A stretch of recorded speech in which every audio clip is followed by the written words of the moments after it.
அப்போது நிச்சயமாக ஜெயித்தவங்க யார்?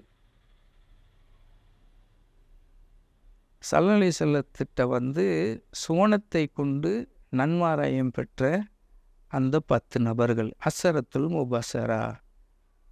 ஸல்லல்லாஹு அலைஹி வஸல்லம் சொன்னாங்க இல்லையா, இந்த 10 பேரும் சுவனவாசி அப்படின்றாங்க இல்லையா. அந்த 10 பேர் சுவனவாசின்னு சர்டிஃபிகேட் வாங்கினாங்க. ஸோ அவங்கள்ட்ட என்ன இருந்துச்சு, இங்கே என்ன சம்பவம் நடந்துச்சுன்னு தெரிஞ்சாவே என்ன இருந்துச்சுன்னு தெரிஞ்சு போயிடும். என்ன நடந்துச்சு அப்படிங்கிறப்போ, மஸ்ஜிதுல் அக்ஸாவை நோக்கி ஸல்லல்லாஹு அலைஹி வஸல்லம் தொழுகையில் ஈடுபடுறாங்க. பின்னாடி ஒரு 300 நபர்கள்னு வச்சுக்குவோம். தொழுகை நடக்குது. அதாவது ஆரம்பித்தது ஒரு திசையை நோக்கி, தொழுகை முடியும் போது வேற ஒரு திசையை நோக்கி, அதாவது போனையா நின்று முடிக்கிறாங்க. முடிஞ்சிச்சு. திரும்பி பார்க்குறாங்க. ஸல்லல்லாஹு அலைஹி வஸல்லம் கடைசி பொசிஷனில் எப்படி இருந்தாங்களோ அதே பொசிஷனில் 10 பேர் மாத்திரம் இருந்தாங்க. மற்றவங்க வந்து எல்லாருமே வந்து தொழுகை ஆரம்பிக்கப்பட்ட திசையை நோக்கி இருந்தாங்க. இந்த 10 பேரையும் பார்த்து சொன்னாங்க, அஸ்ஸரத்துல் முபஸ்ஸரா, இந்த 10 பேரும் சொர்க்கவாசி அப்படின்ட்டு சர்டிஃபிகேட்டு கொடுத்துட்டாங்க. சரி, சம்பவம் இதுதான். என்ன நடந்திருக்கு அப்படின்டாக்கா, ஜிப்ரீல் அலைஹிஸ்ஸலாம் வந்திருக்கிறாங்க. தொழுகை ஆரம்பித்த உடனே ஜிப்ரீல் அலைஹிஸ்ஸலாம் வந்திருக்கிறாங்க. வந்து நீங்கள் விரும்பிய பிரகாரம் காபாவை நீங்கள் முன்னோக்கும் திசையாக ஆக்கி கொள்ளுங்கள்னு டைரக்ஷனை திருப்பி விட்டுறாங்க. அப்போ இந்த 10 பேரும் ஜிப்ரீல் அலைஹிஸ்ஸலாம் வந்ததை பார்த்துருக்கிறாங்க, அவங்க சொன்னதை செவிமடுத்திருக்கிறாங்க. அதனால் தன்னுடைய செயலை உடனே அதோடைய ஸல்லல்லாஹு அலைஹி வஸல்லம் திரும்பும் போதே உடனே வந்து அமல்படுத்திட்டாங்க. அப்போது இந்த 10 பேர்கிட்ட இருந்தது கஷ்பு, அகப்பார்வை. அப்போ இந்த 10 பேருக்கு தான் இருந்துச்சா, பாக்கி 290 பேருக்கு இல்லையானோன்னே, ஆதம் அலைஹிஸ்ஸலாத்துடைய மக்கள் சஹாபின்ட்டு இல்லை, கனவு காணக்கூடிய ஆதமுடைய மக்கள் அத்தனை பேருக்குமே இந்த சக்தி உண்டு. அதை ஹயாத்தாக்குனவங்க, அதை உயிர்ப்பிச்சுக்கிட்டவங்க இந்த 10 பேர். என்ன கனவு எல்லாரும் காணலாம். இந்த அடுத்த கட்டத்துக்கு நாம் வந்து இந்த மாதிரி ஒரு சுய இதுக்கு வந்துடணும். இந்த மன ஓர்மை, இந்த மாதிரி மனப்பயிற்சி, இதுக்கெல்லாம் நாம் வரணும். இந்த அகப்பார்வை குறித்துத்தான் இவ்வளோ பிரயாசமும் பட்டு இருக்கிறா. ஏன்னா இந்த அகப்பார்வை குறித்து தான் இந்த ஸ்தானத்தை நாம் வந்து எல்லாருமே அடையணும், அனுபவிக்கணுண்டு அதுக்கு உற்சாகம் ஊட்டி பேசுகிறது தான் அந்த 13 நிமிஷம் 42 செகண்ட் ஆடியோ. அப்போ அதுலேயே வந்து ஒரு அது இந்த இதுக்கு வந்து அந்த பாத்திரத்துக்கு வந்து தன்னையே உட்படுத்தி, அதில் வந்து ரொம்ப நாகரிகமான சொல்லலாம் சொல்ல மாட்டாங்க. கொஞ்சம் அசந்துந்தான் நான் கையிலேயே நினச்சிருப்பேங்கிற மாதிரிலாம் சொல்லுவாங்க.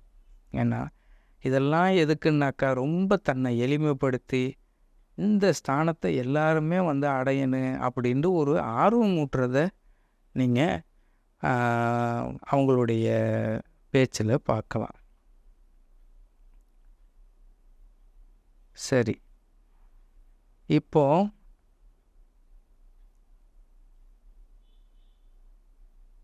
ஒரு விஷயத்தில் நாம் ஃபோக்கஸாக கண்ணை மூடி பார்க்குறது, அதை அதிகப்படுத்துறது, இது எல்லாமே நம்ம வந்து செய்கிறோம். இது வந்து எல்லாமே நம்மளுக்கு இந்த அகமியம் வந்து எல்லாமே இதில் தான் அடங்கியிருக்குது.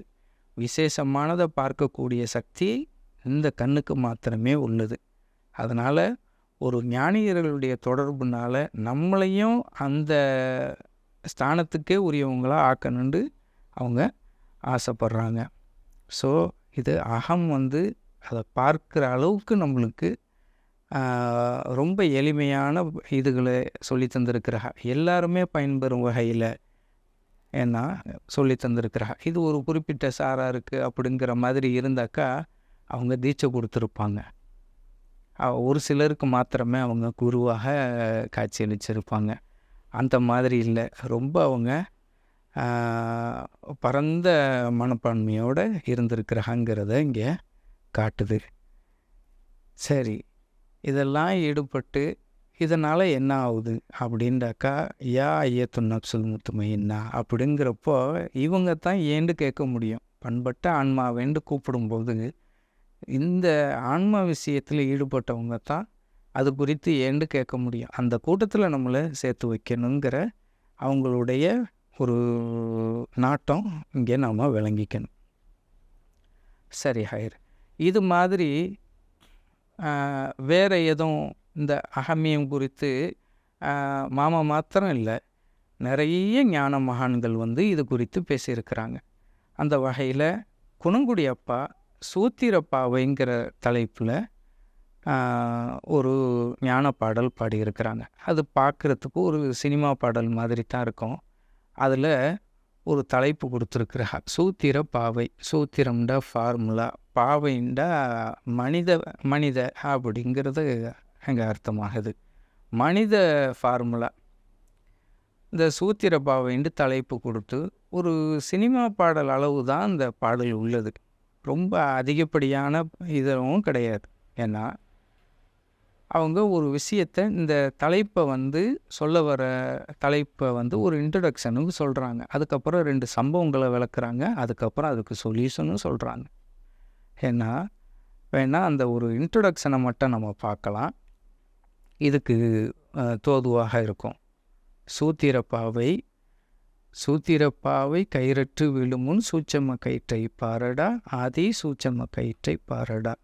நேத்திரம் 2லும் நேரே இலங்கிய, நீடொளி போன்றது தேடல் இதாகிய. காத்திரம் உள்ளது யாவும் பொதிந்தது, கையிலும் காலிலும் எட்டப்படாததோர் சூத்திரப்பாவை. சூத்திரப்பாவை கயிறற்று விழுமுன். இந்த மனித ஃபார்முலா அருந்து போகக்கூடிய உயிருங்கிற கயிறால் கட்டப்பட்டிருக்கு. இது அறுபட்டு போயிடும். சூத்திரப்பாவை கயிறற்று விழுமுன் சூட்சம கயிற்றினை பாரடா. சூட்சமமாக ஒரு கயிறு இருக்குது, அதை பாரு அப்படின்ட்டு சொல்லிட்டு அதுக்கு விளக்கம் தராங்க. நேத்திரம் 2லும் நேரே இலங்கிய. நேத்திரம்டா கண்ணு, அதுக்கு நேரே இலங்கிய. ஏன்னா நம்மளுடைய பிடரி நரம்புக்கு அருகாமை அப்படிங்கிறத இங்கே நம்மளுக்கு இந்த பாயிண்ட்டு சுட்டி காட்டுது.